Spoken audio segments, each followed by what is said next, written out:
Racing pigeons aren't the typical bird you'll find on the city streets. And these pedigree birds can sell for hundreds of thousands of dollars. In March 2019, Armando the racing pigeon sold to a bidder in China for over 1.4 million. So what is it that makes racing pigeons so expensive?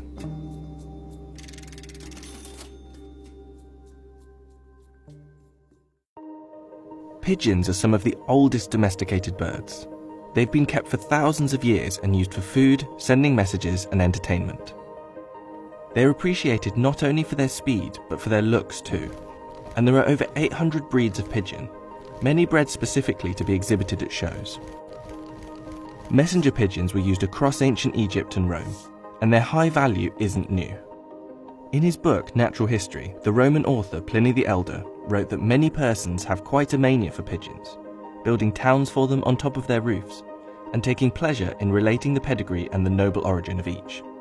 And in about 50 BC, a single pair of pigeons was sold for 400 denarii, almost twice the annual pay of a Roman foot soldier at the time.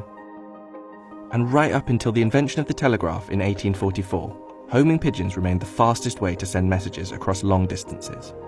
The birds could fly 1,000 miles and reach 90 miles per hour over shorter distances. They even played a big part in the World Wars.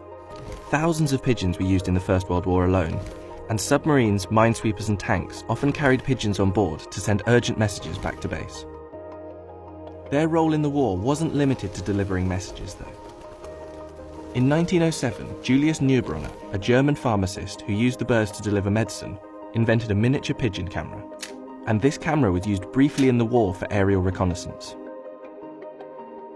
These days, you won't see many pigeons delivering messages, but the birds are still used in races across the world. Our birds are like pedigree dogs and cats. My father's got, we have the same family of birds for the last 40, 50 years. From, generation to generation, great-grandchildren from the pigeons my father had 40, 50 years ago. Come on, Annie. Get inside, Annie. Come on. I got one in here I call Anne-Marie after my wife. When I was racing her, she used to follow me all over the roof. Come on, girl. Get inside. Come on. Come on. Be a good girl. Listen to me. Get inside.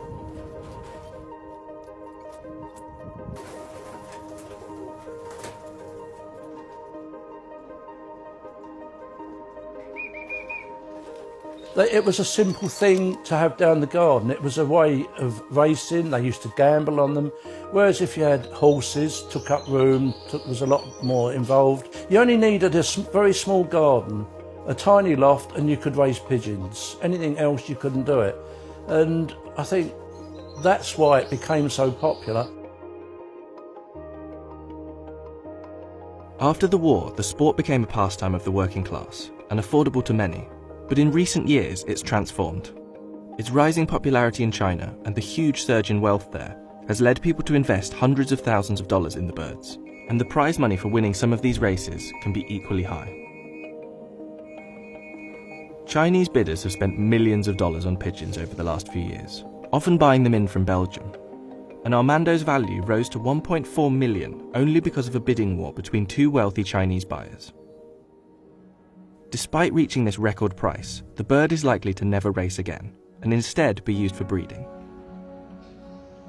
While the number of British pigeon fanciers has fallen from 60,000 in 1990 to about 21,000 today, there are now 100,000 fanciers in Beijing.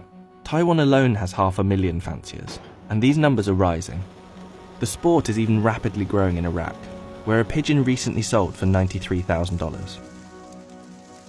This recent surge in value has caused problems. In 2018, two men tried to win the prize money at a pigeon race by smuggling their birds on a bullet train. And in Taiwan, 5 members of an organised criminal ring were arrested for kidnapping valuable racing pigeons and holding them at ransom. This new expensive world of pigeon racing across Asia has changed the reputation of the sport. And for those with the money to buy the prize winners, these birds are a status symbol. But for those who've been doing it for years, it's not about the money, but the dedication and love of the sport. And nobody can really tell what's going to breed a perfect pigeon. You could pay a fortune for a pigeon. I think there's one been sold in China the chances are it may never breed a decent pigeon. Who knows? Where you could buy 2 pigeons for £10 each, they hit on and they could breed you winner after winner. That's what makes it so fascinating. I mean, I had one bird, my Hall of Fame hen. She flew 1,000 miles in 3 weeks. I put her in a 200, a 250, and a 500. The best race I ever won was the 500-mile race with my Hall of Fame hen. She come home 9:15 at night in the dark like a bat.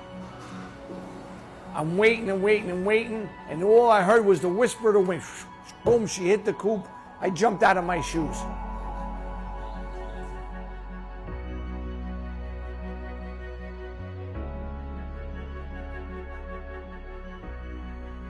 Look, see her picking me? She's pecking me. What's the matter, girl? What? You love daddy, huh?